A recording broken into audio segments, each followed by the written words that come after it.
Hare Krishna. I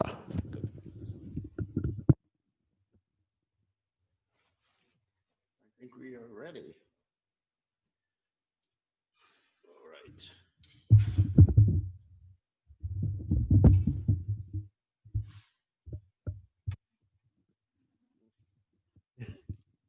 Mike's on the other side than I usually have. Okay, we got some audience. That's great. It's going to be easier than last week because I don't have my computer. It's going to be up there on the screen. And okay, gang, we're just about ready. All right. Okay, can I say little cartels or something like that? Some little cartels.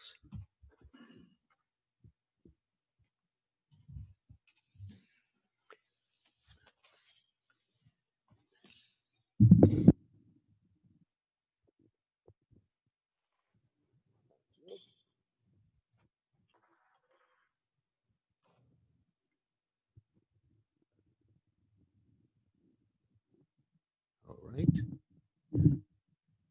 Okay, thank you all for coming. We're all keeping social distancing, I can see. It's not that hard with so few people.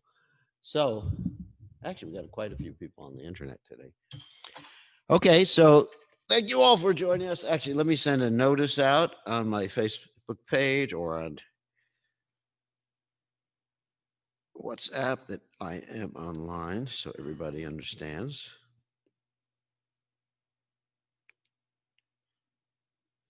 Class now. We're right on time.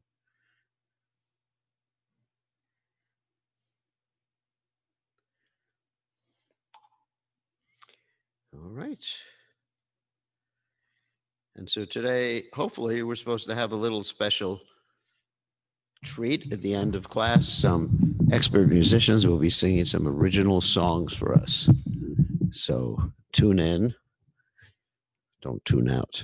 Anyway. All right. Just make sure you see everybody. It's good. Quite a few people today.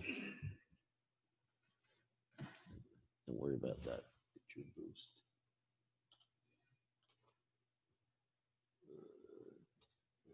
Whoops.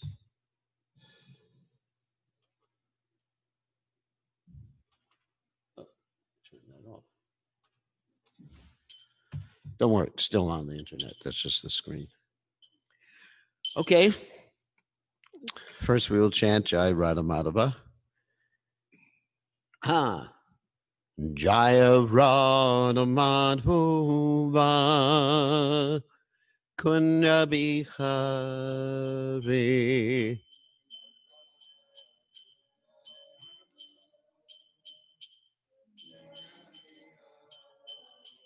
Jai Radha Madhava Kunya Bihari.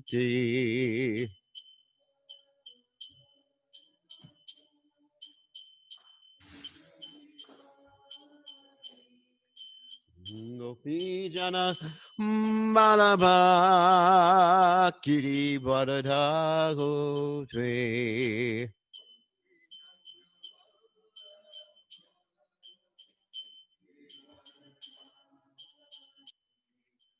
Gopi Jana Malabha Kiri Vadadha Gotve.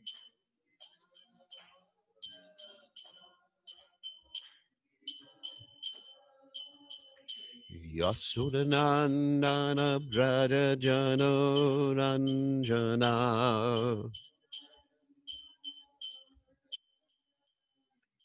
Yasudanandana Brada Jano Ranjana.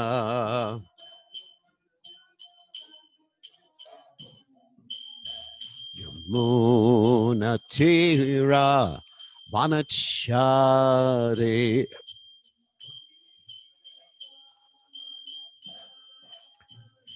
Yamunatira Vanachari.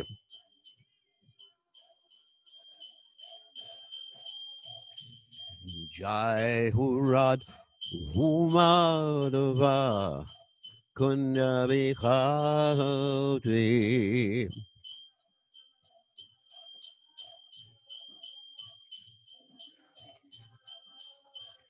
Jayu Radha Madhuva Kunjabikadvi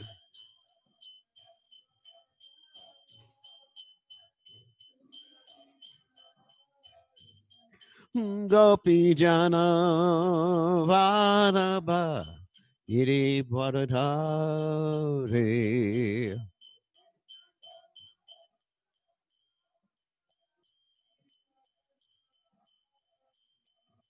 Gopi Nana Balaba Iri Bharadari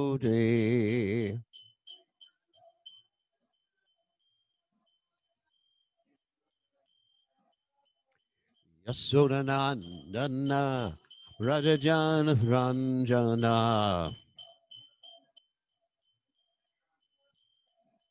Yasodanandana Rajajana Ranjana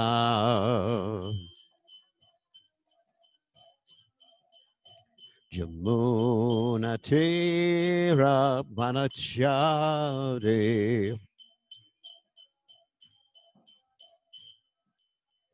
Yamuna Tera Banachari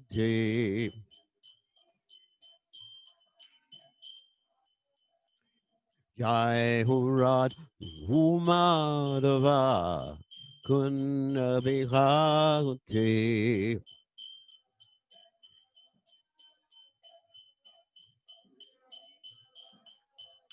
Jayo Radhamadava Kunabihari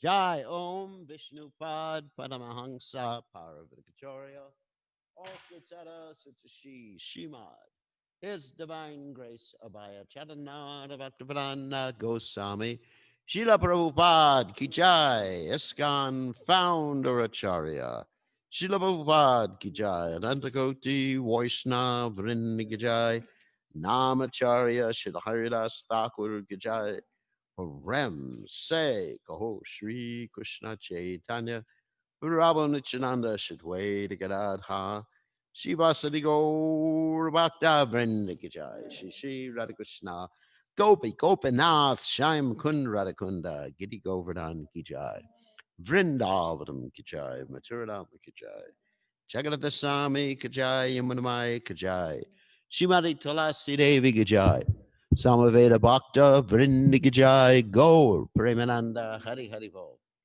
all glories to the assembled devotees, all glories the assembled devotees, all glories the assembled devotees.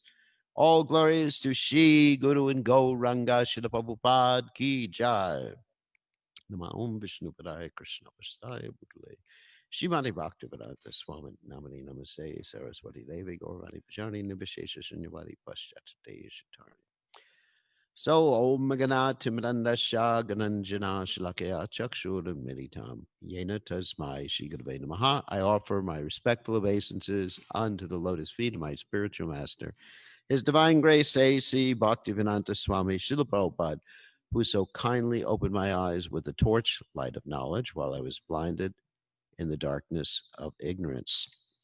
So, we're going to continue with our Nectar of Devotion study, and we're on the ninth chapter of Nectar of Devotion.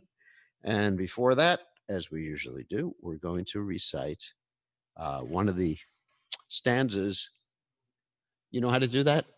As I go ahead, just like we're going to recite one of the stanzas in the Goswami Ashtaka written by Srinivasa Acharya. So, Nana Shastra Vichara Nahika Nipano Sadharma Samstapako Lokanam Hitakarane Tribhuvane Manyo Sharanya Karo Radha Krishna Padaravinda Bhajana Mandena Nataliko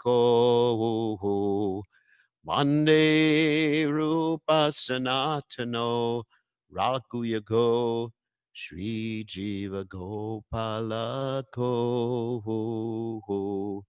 The translation is, I offer my respectful obeisances unto the six Goswamis, namely Sri Sanatan Goswami, Sri Rupa Goswami, Sri Raghunath Bhatta Goswami, Sri Raghunath Das Goswami, Sri Jiva Goswami, and Sri Gopal Bhatta Goswami, who are very expert in scrutinizingly studying all the revealed scriptures with the aim of establishing eternal religious principles for the benefit of all human beings. Thus, they are honored all over the three worlds, and they are worth taking shelter of because they are absorbed in the mood of the gopis and are engaged in the transcendental loving service of Radha and Krishna. So, for those of you who are not familiar with this book, Nectar Devotion, some of you may not be familiar.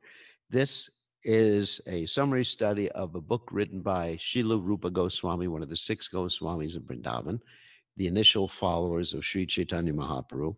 And that book is called the Bhakti Arasam Arita Sindhu, which means the ocean of the nectar of devotional service.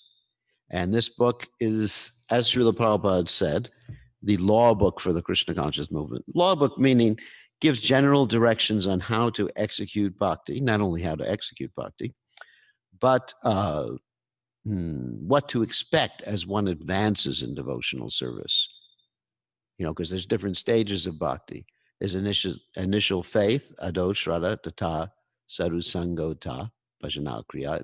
In the beginning, there's faith, and then one begins to associate with the devotees, and then execute the items of devotional service, bhajana kriya. Anartha nivritti, one gets rid of the unwanted things in one's heart like lust, anger, greed, envy, fear.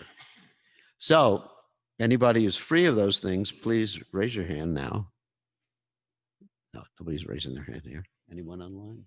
You can raise your hand in the participant portion there. No, no one's raising their hand. So anyway, so therefore, and that's the next stage. And then after anartha then you have nishta, becoming fixed in devotional service, ruchi, having a taste in devotional service, a shakti, being completely absorbed in Krishna and detached from the material world. And after a shakti comes bhava, spiritual emotions, and after that, prema. And then there's higher stages of prema too. There's vipralamba prema and there's sambhoga prema. And I'm not going to get into all those discussions. So primarily, the nectar devotion deals with what we call abhideya and prayojana. Does anyone know what that means? No. Abhideya, all right, I'll describe what that means. Like, there's three aspects of Krishna consciousness. Three. Sambandha, abhideya, and prayojana. Sambandha means to understand Krishna, his energies, the soul, the time, the material world, all those other nice things, just to understand them theoretically. Abhideya means how to become Krishna conscious or how to make advancement in spiritual life. And prayojana deals with the goal of spiritual life, which is what? Back to home, back to Godhead, or the higher stages. So nectar devotion doesn't deal that much with sambandha. The book, if you want to find out about what the soul is, who God is, what the nature of the material world is, what time is, what karma is. Does anyone know what book you should read? What? Bhagavad Gita. Yeah, Bhagavad Gita. Bhagavad Gita is primarily sambandha. I mean, there is abhideya too, like when Krishna says what? Manmana, bhavamad bhakto madhyaji mam namaskuru. That's abhideya. You know, what should you do? Think of me, become my devotee, worship me, you know, thus you will come to me. And a little bit of prayojana, like yadgatva nadivartate tadama paramamama, which is a hint at prayojana, you know, the goal. Like one who leaves, goes back to God, it doesn't have to come back to the material world. That's a hint. Or there's another verse in the Gita, Natad Bashyate Suryo, Nashashanko, napabaka yadgatwa nadivartante tadama parama mama, which means when you go to that abode, there's no need of sunlight, moonlight, or electricity. Everything is self-luminous. So a little bit of information, about Abhideya, and a little bit of information about Prayojan, but primarily Sambandha. So this nectar devotion deals primarily with Abhideya and Prayojana. And so the initial portion of the nectar devotion deals with Abhideya, the process of connecting to Krishna. Once you understand the tattvas, which is the Sambandha. And then the last portion of the nectar devotion deals with Prayojana. So now we are dealing with the process of devotional service. In this particular chapter, which is chapter 9 of the Nectar Devotion, which is called Further Considerations of Devotional Principles, we're in the middle of this chapter because we have this evening class that everybody's invited to participate on or in. And this class is on my Zoom channel, and it's also on my Facebook page, Facebook timeline, BK Goswami Das, and everybody's invited to watch it and participate. And tonight we have 32 people on Zoom, and I don't know how many people are on Facebook. So we're going to continue with our reading, and then I comment on each section or as I'm reading. So one of the principles, or the principle we're going to read about now, is called dancing before the deity.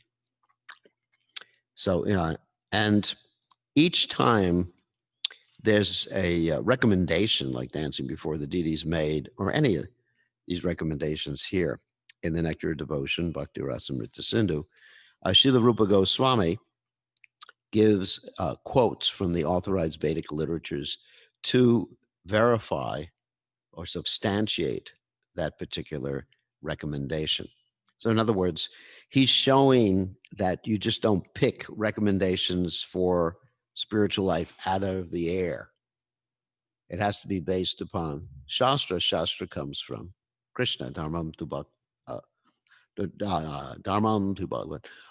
Pranitam.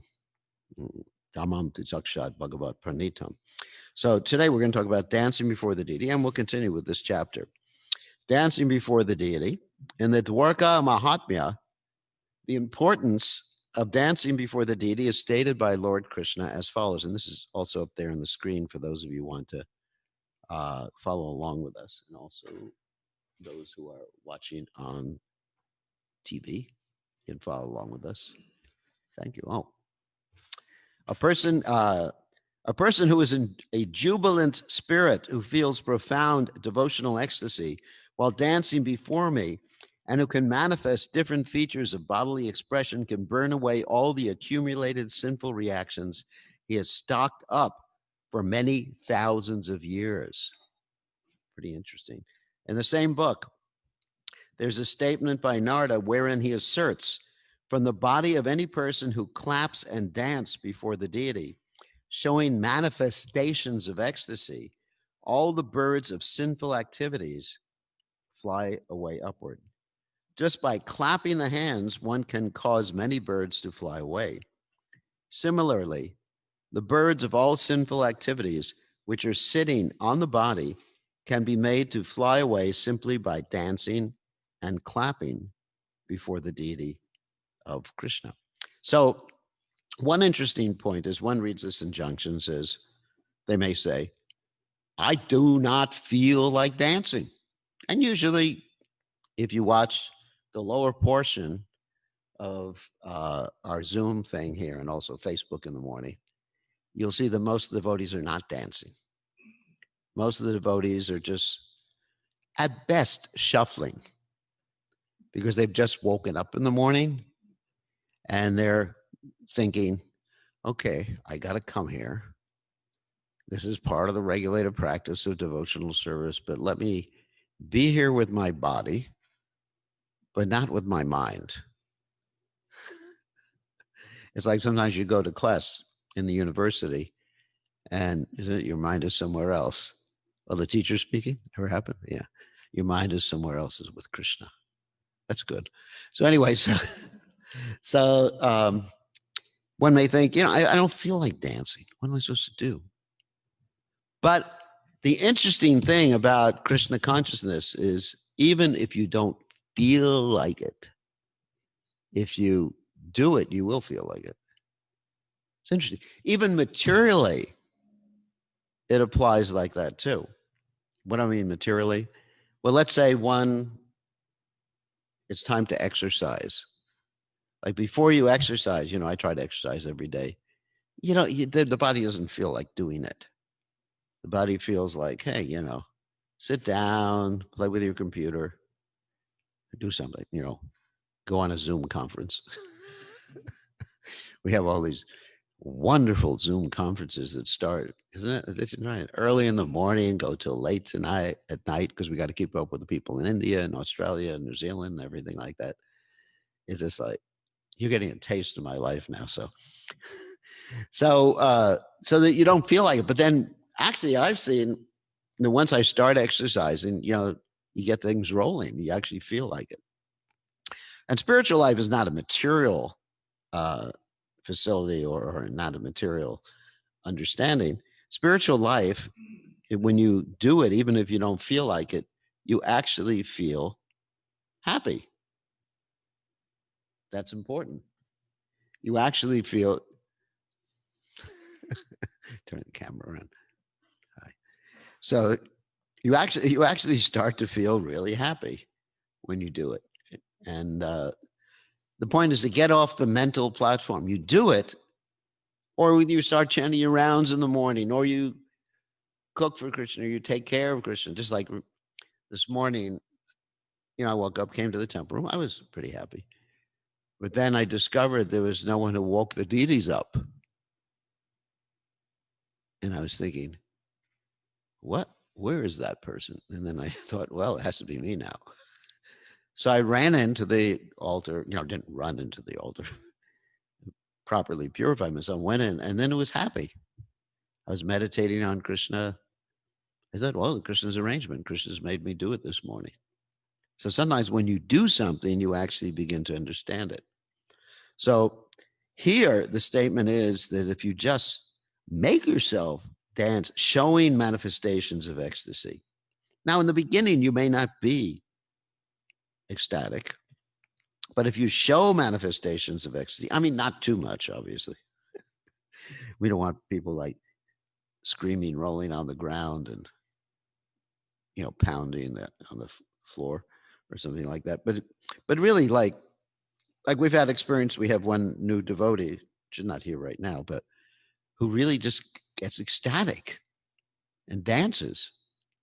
And then I'm just amazed at all the advancement that she's making just from doing that without even knowing the philosophy of Krishna consciousness. It's really amazing. So all we have to do is get people to dance and chant, because that's our dance and chant to the holy name, not just dance and chant to a Bollywood song. I have to make that clear. It's not just dancing. You can't dance a Bollywood song in front of the deities. But of course you can, but you shouldn't. So, but really, that's all you have to do. And then, wow, you begin to feel ecstasy. You begin to understand things. The understanding of Krishna consciousness becomes clear to you, as long as you're following certain principles, like not taking intoxication, no illicit sex, no gambling, no meat eating. So, this is actually a very important principle. And that's what Prabhupada really taught that. And if you look at some of the early videos that were taken in 26 Second Avenue, you'll see a lot of wild dancing there. I mean, it's not that wild compared to sometimes what we have here, but anyway, it's people just like all sorts of like whatever dancing, and probably just encourage that. I mean, ultimately, probably did teach a particular style of dancing, but if someone feels ecstasy, they can dance in other ways. Prabhupada had his Swami step, which is like one foot and another foot, swaying back and forth. But Prabhupada sometimes would go to kirtan and start jumping up and down ecstasy. There was actually several Rath Yatras where Srila Prabhupada would just be jumping up and down for several miles throughout the whole parade because Prabhupada was in so much ecstasy. So you see many pictures of the early days of ISKCON many videos of the devotees just like jumping up and down. And when Prabhupada would have his Guru Puja in the morning, because every morning Prabhupada would have his Guru Puja, and sometimes it was actually after class, sometimes before class. I remember both things. But in any case, Prabhupada would have his Guru Puja, and if the devotees weren't dancing, Prabhupada would go like that, you know, a little bit more subtle than that, not like me, something like that. And especially if there was this one devotee, Brahmananda, there who was quite heavy set. Prabhupada would just, and he'd start jumping up and down, and he was so heavy, he got everybody else dancing. So we can't, or we shouldn't underestimate the importance of dancing for the deities. It's very, very important. Even if one doesn't feel like it, you do something. Many times we do things that we don't feel like because we know it's good for us. Like we may take medicine. Of course, it's not exactly like medicine, but in the Bhagavad Gita, we talk about happiness, or Krishna talks about happiness in the mode of goodness, and that happiness sometimes is like difficult or poison in the beginning, especially if you're feeling tired or something like that. And then at the end, it's like nectar. Whereas happiness in the mode of passion is what? Does anyone know? Anyone know what happiness in the mode of passion is like? What's it like in the beginning? Nectar in the end, it's like poison. It's the opposite.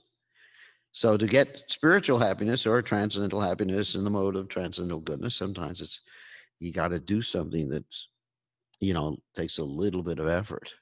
It's not a lot of effort. So the next one is bowing down in front in honor of the deity. In the Naradiya Purana, there's a statement about bowing down and offering respect to the deity.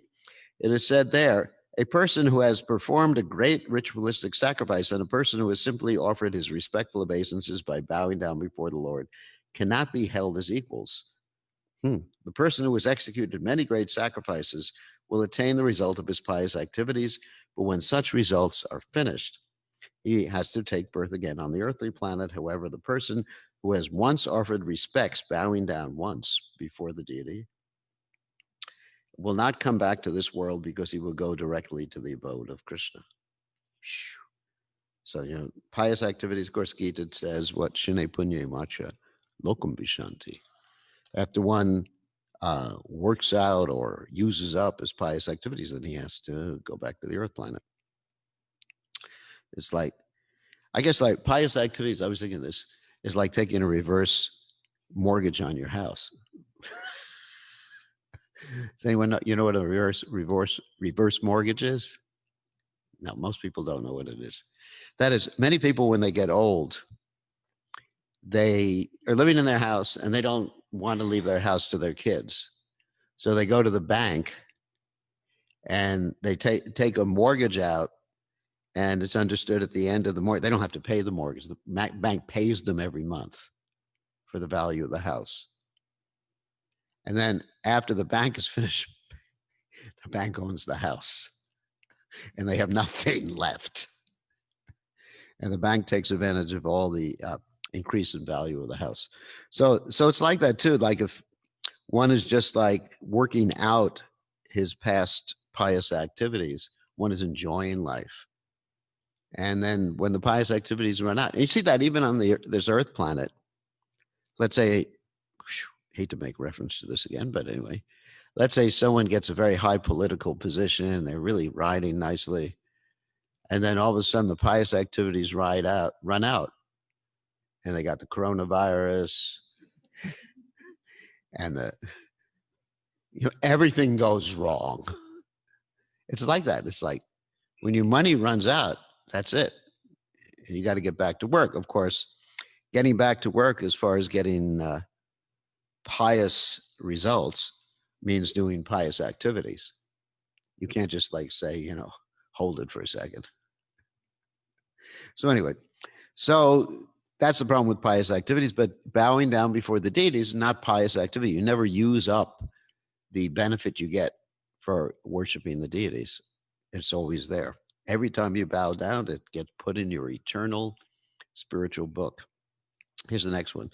These are actually ecstatic things. Now, here we are in the temple and we're reading about these different activities that can help us in devotional service.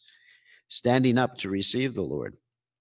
In the Brahmanda Purana, it is said a person who sees the Lord's Rath Yatra car festival and then stands up to receive the Lord can purge all kinds of sinful results from his body.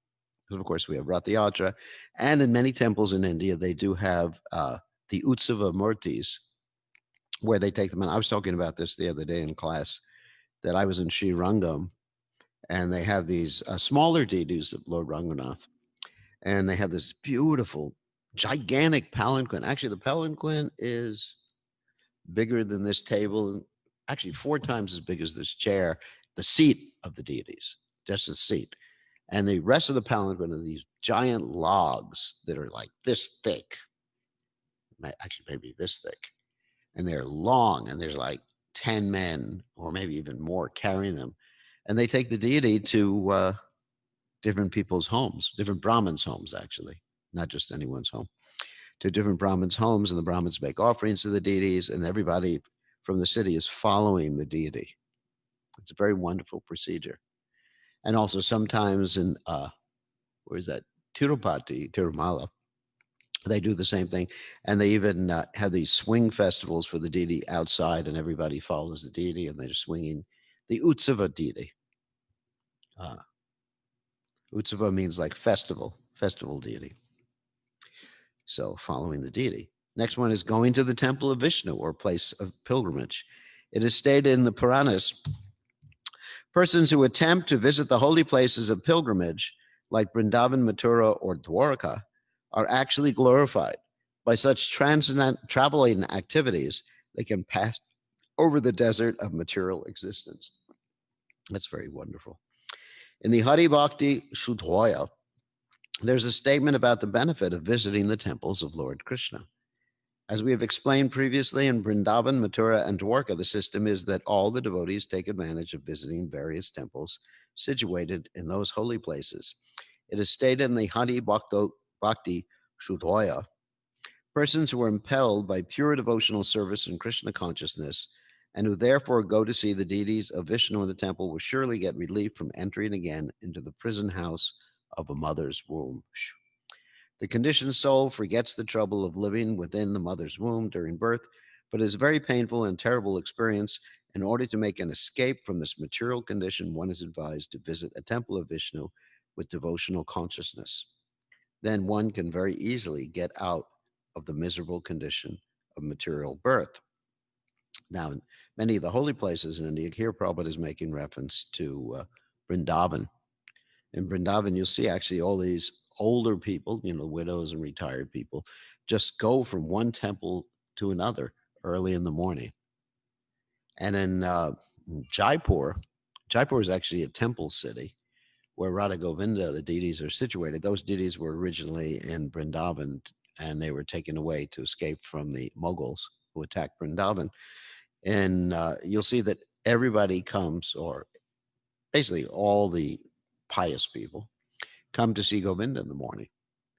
And when they open up the curtains in the morning, everybody is chanting Govinda, Govinda, Govinda.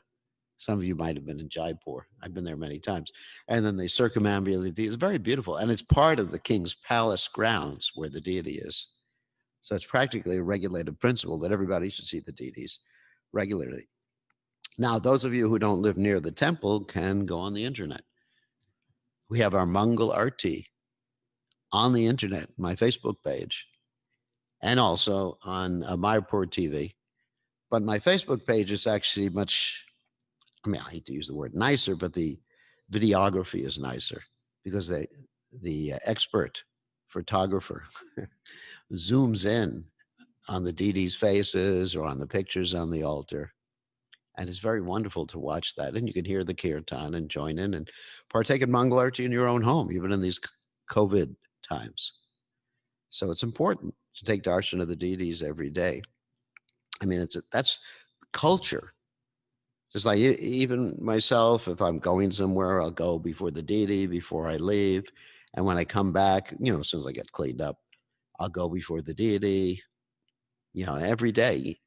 And even sometimes in the morning, I have these conference calls. So right after the conference call, or shortly thereafter, I'll just go to see the deity. I won't neglect seeing Krishna. Actually, it would be an offense to neglect seeing Krishna. Next one is circumambulated the temple of Vishnu. It is said in the Hari Bhakti Shuddhodoya, a person who is circumambulated in the temple of Vishnu can counteract the circumambulation, repeated birth and death of this material world. The conditioned soul is circumambulating through repeated births and deaths on account of his material existence, and this can be counteracted simply by temple. And of course, I do that every morning when I ambulate 3 times around the outside of the temple. And most temples do have that arrangement.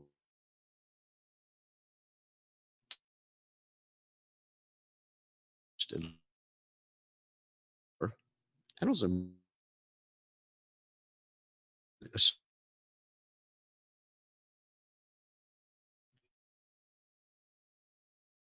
the temple inside and increase the deity facility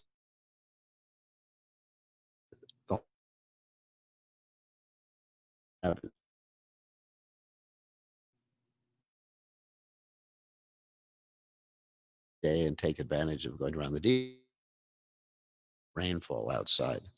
So it's day. Months of the rainy September. I'm sure the person propagate Krishna consciousness, a holy place of pilgrimage and regulations which are strictly followed. If someone circumambulates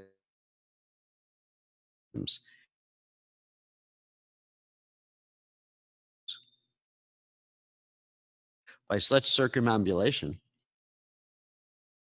all the holy places where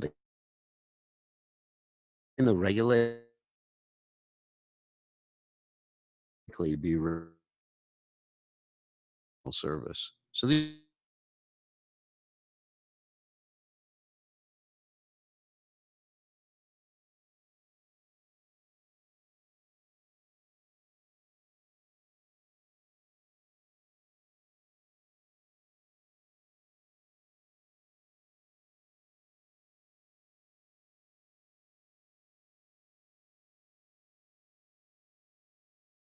first tub. While going to the house of a Krishna, one can easily achieve all over the planetary systems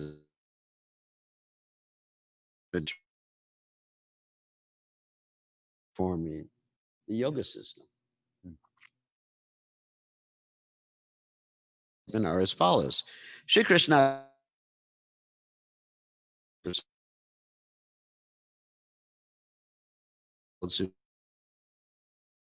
and Balaram were feeling hungry. Went there, the Brahmanas refused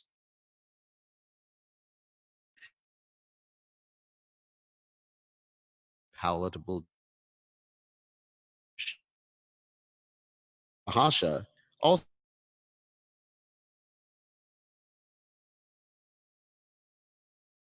the ever blissful Loka. And of course, here to the story of ritualistic now doesn't need because what a perfect spiritual we need to eat. You don't eat, then we don't get energy. Try it.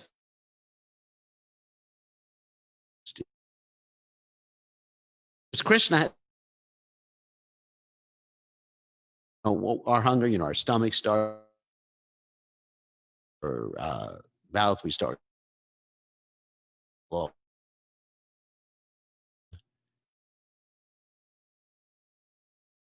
was hungry for the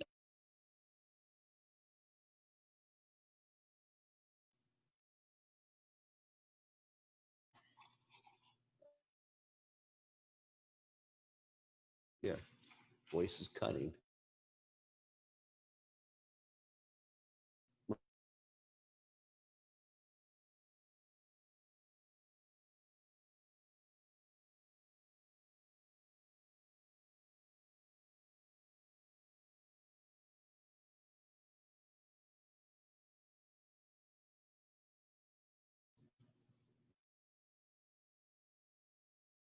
You can't hear me properly, or what?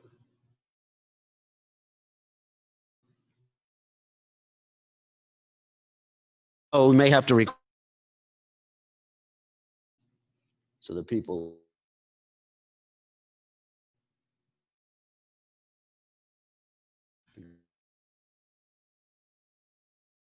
cutting my bandwidth down.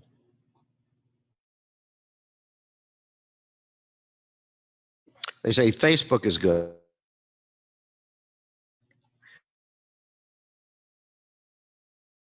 times. With Zoom at this. Anyway, all right. And we're starting to talk about now. So what happened in this particular story? Uh,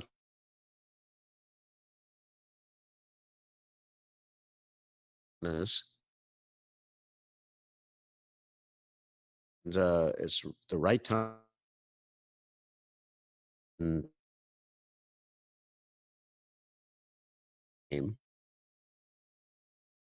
Balaram, because Balaram knew he was, whereas everyone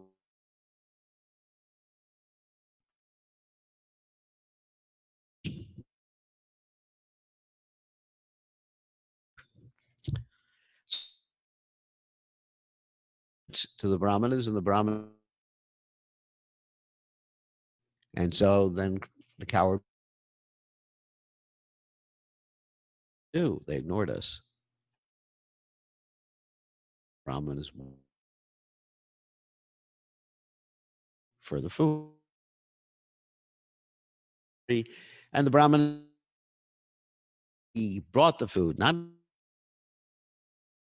food, and brought it. And their husbands were saying, "Where are you going?"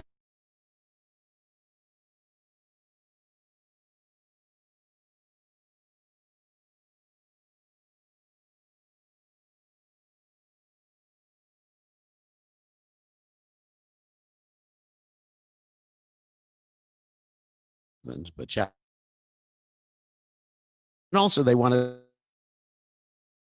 relationship. And Krishna said, "Go back home, and your husbands will be nice to you." And they did.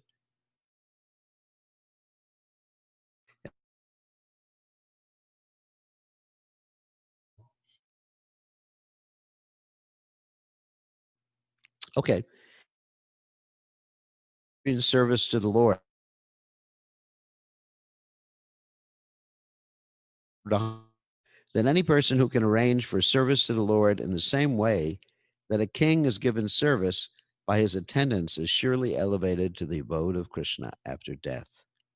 Actually, in India, the temples are just like royal palaces. They are not ordinary buildings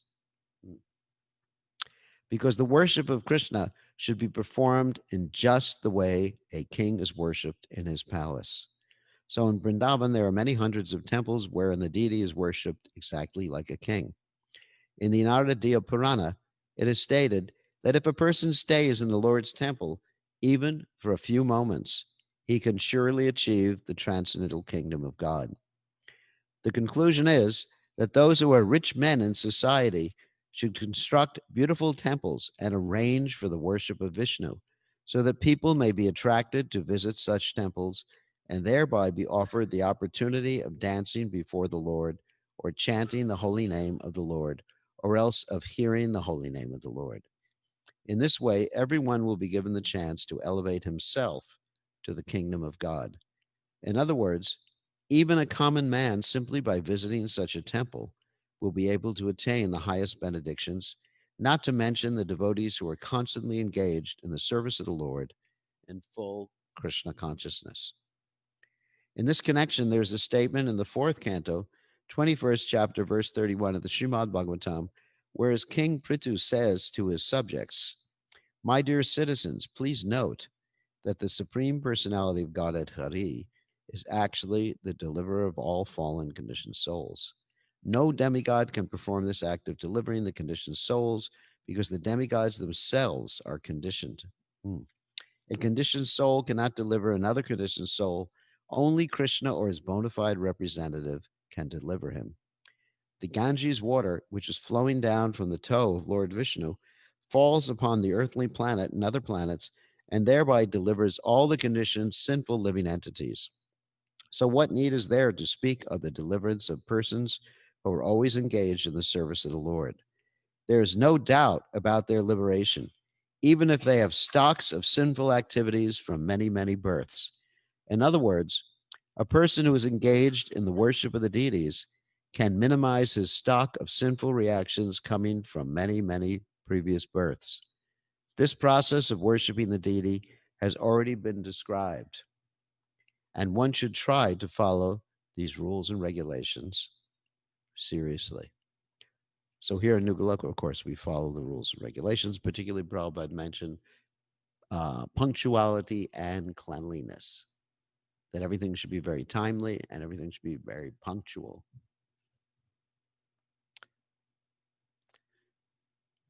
So it was dropping out on the internet or what? That's good. Okay, singing. In the Linga Purana, there's a statement about glorifying and singing about the Lord. It is said there, a Brahmana who is constantly engaged in singing the glories of the Lord is surely elevated to the same planet as the Supreme Personality of Godhead. Lord Krishna appreciates this singing even more than the prayers offered by Lord Shiva. Oh, there's our band. Okay, get yourself set up and we're just continuing the class. So, singing means kirtan. That's our process. Uh, Kali Kalera Dharma, Krishna Nama Sankirtan, Krishna Shakti Vinanahi, Taripavartana. In this day and age, Kaler Doshan Ade Rajan, Ashteko Mahadguna, Kirtanad, Eva Krishnasha Mukta Sangha, Parambrajet. They're all bad qualities, but the one good quality is simply by chanting, singing Krishna's name, and glorification of Krishna and prayers about Krishna, one can go back to Godhead. And in a few moments, we're going to hear some original prayers and songs about Krishna. This is a special debut. This is the first time in the public eye this is going to be done. So, anyway, we're just going to read one more subject matter here. Next one is Sankirtan. When a person loudly chants the glories of the Lord's activities, qualities, form, etc., his chanting is called Sankirtan. Sankirtan also refers to the congregational chanting of the holy name of the Lord. In the Vishnu Dharma, there's a statement glorifying this process of congregational chanting. My dear king, this word Krishna is so auspicious that anyone who chants his holy name immediately gets rid of the resultant reactions of sinful activities from many, many births. That is a fact. There's the following statement in the Chaitanya Charitamrita. A person who chants the holy name of Krishna once can counteract the resultant actions of more sinful activities than he is able to perform. A sinful man can perform many, many sinful activities, but he is unable to perform so many that they cannot be wiped out by one single uttering of Krishna. That's amazing, isn't it? One single uttering. Whether the uttering is done inadvertently, jokingly, that's called namabas, meaning something else. The name Krishna is so powerful. Mm, okay, we're almost finished. In the seventh canto, ninth, Maharaj Prahlad offers the following prayer. If I can be elevated to the position of your servant, then it will be the supreme pastimes or counteract all his sinful activities. Simply, I shall get out attachments. His activity. There is the Brahma, Narda,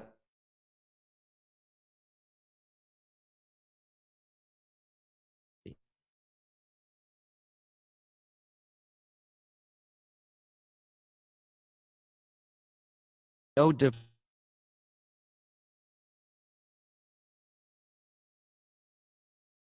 still taking advantage of them. So why at this time should one not take full advantage and thus become liberated? In the first canto, fifth chapter, verse 22 of the Srimad Bhagavatam, Narada Muni tells his disciple Vyasadeva, my dear Vyas, you should know that persons who are engaged in executing austerities and penances, studying the Vedas, performing big sacrifices, chanting the hymns of the Vedas, speculating on transcendental knowledge, and performing charitable functions have for all their auspicious activities simply to gain a place in the association of devotees and chant the glories of the Lord. It is indicated here that chanting about glorifying the Lord is the ultimate activity of the living entity. And that's mentioned in the sixth canto of Srimad Bhagavatam. Tasmat Sankirtanam Vishnu, Jangan Mangalam Anghasam, Mahatama Payi Kauravya, Vijaykantika Nishkritam. And that's mentioned in the regard uh, to a conversation. All right.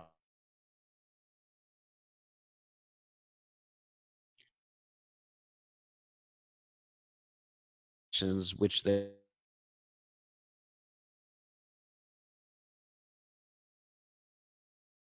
Shukadev Goswami is first testing his disciple, Parikshit Maharaj, by telling him, yes, they can just do some atonement or a prayaschita.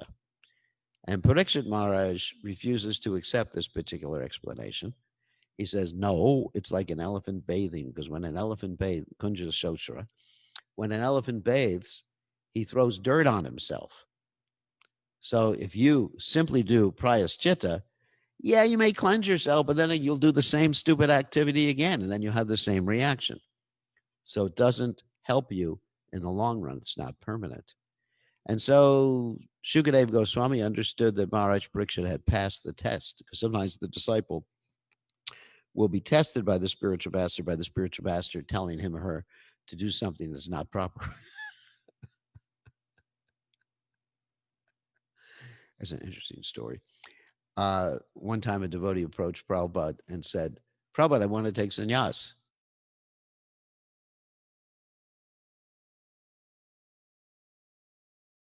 But wanted to see his determination. And the next day he comes back to Prabhupada, or several days later, and introduces Prabhupada to his fiancee. So he didn't pass the test. So Shukadev Goswami was testing Maharaj Parikshit, and finally the conclusion that he gave, which Maharaj Parikshit accepted, was Tasmat Sankirtanam Vishnu. The Sankirtan, or the chanting of Lord Vishnu's name, Krishna's name, Jangan Mangalam Anghasam. It is the most auspicious activity in this impious universe. Jangan Mangalam Anghasam. Mahatama Pi Kauravya. That the great souls do it and they recommend it. Mm. Vijayantika Nishkritam. It is the best way to overcome any sort of reaction that you may be entitled to by living in this material world. So, on that happy note, we're now going to see a musical performance. Are our musicians ready? So, okay, are you going to do it from there, or can you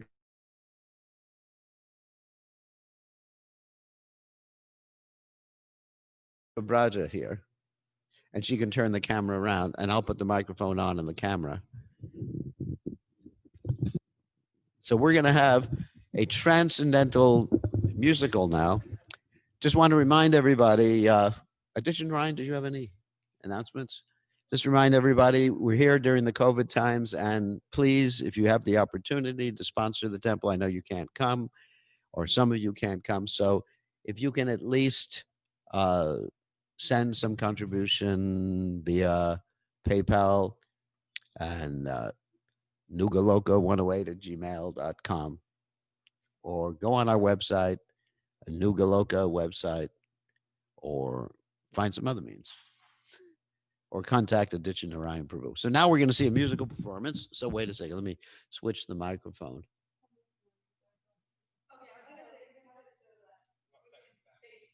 It's here, present, and the camera. Some.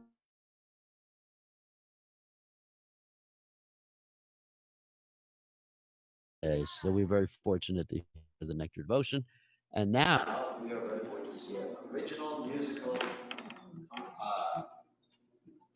performance that nobody has seen before, right? Well, you've seen it. Yeah, people. Like my mom. You need the. You want to get closer to this because you're using the microphone there. Yeah. Is there no way to bring it over here? No, the microphone's in the camera. Okay. To get closer to them. Yeah, the microphone is in the camera. Okay. Switch microphones. Because that's a microphone that can take in everything. But this microphone is just unidirectional. Hey, you guys, if you can get any closer to yourself, to you, like a bunch. Yeah. Sure. Yeah. Okay. That's gonna be. We don't get.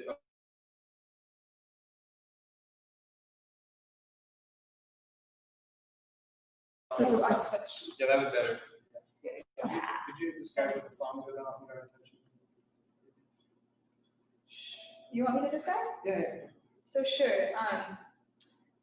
So we're the Banyan Leaves, and this song is called Medicine. And the whole idea is that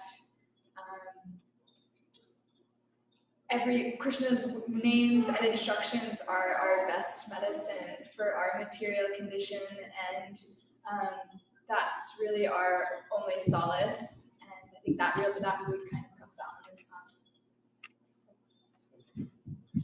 Poison antidote. Yes. So, okay, there we go. Medicine.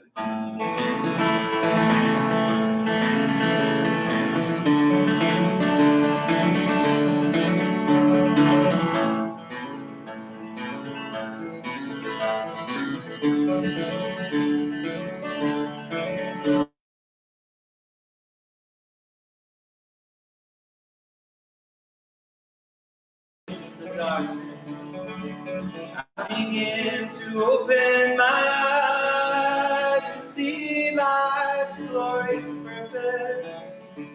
My feet have touched the ground, but I feel like I've got a mission.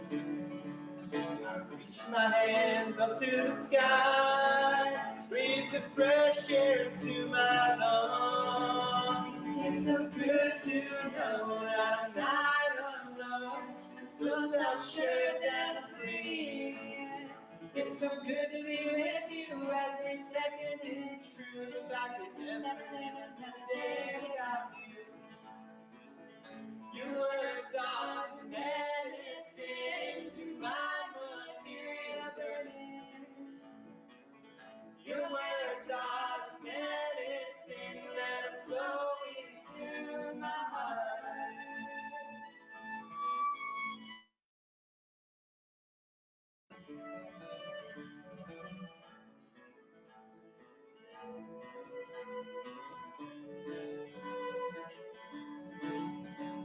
I walk into the world, see everything in the right perspective.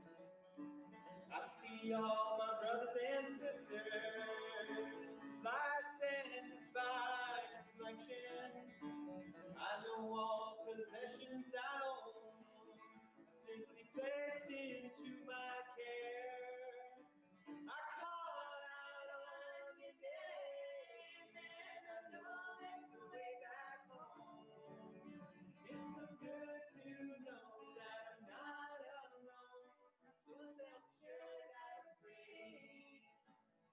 will be with you every second in truth. I can never live another day without you. Your words are medicine to my material burden. Your words are medicine that flow into my heart.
We could practice. Only when we practice though, it's part of the You feel okay to play that? If you don't feel comfortable, it's okay. We can do a different one. Okay. Okay, ready? Wait, no. Okay, yeah.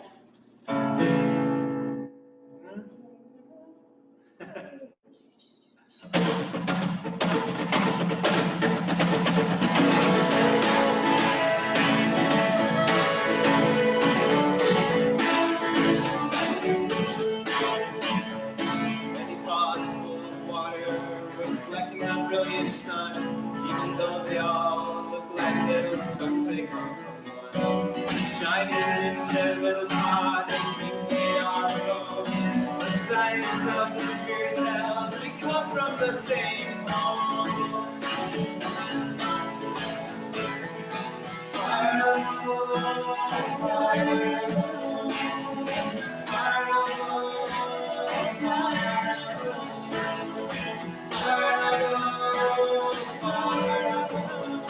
No matter what they say, we are a heart of gold.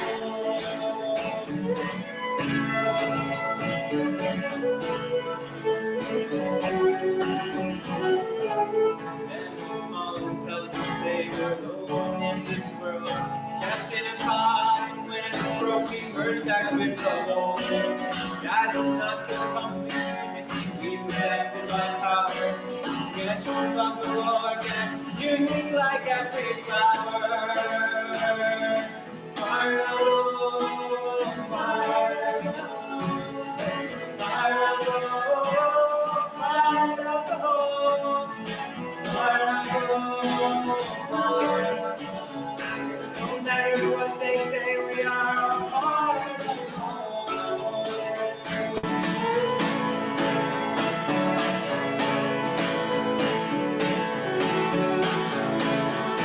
I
it for today. Next week.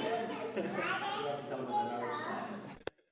So we want to thank these wonderful devotees. This is the new generation, Hare Krishna devotees, and thank you for doing an amazing job.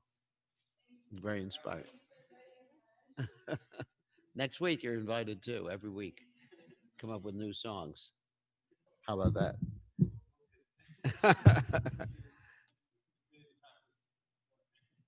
Okay. You want to do a Hare Krishna tune? Yeah. All right, next week. Next week, you're right. Sorry. Okay. Okay, next week. Okay. Thank you very much all for joining us online. All goes to Prabhupada.